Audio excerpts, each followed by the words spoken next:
ஏற்கனவே அவன் எரித்து விட்டான், எரித்ததை மறுபடி எரித்து விட்டான்.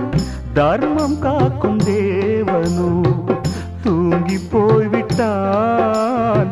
வாழ்க்கை எதுவென்று புரியவில்லை, வாய்விட்டு அழவும் வசதி இல்லை.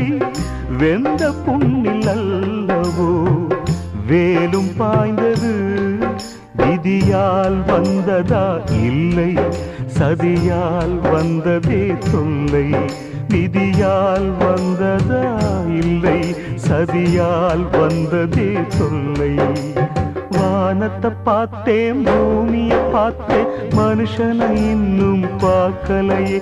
நான் பிறந்தது அழுதிடத்தானா, ஏ விதியே சரிதானா? தங்க என்னும் தங்கம் இங்கே தீ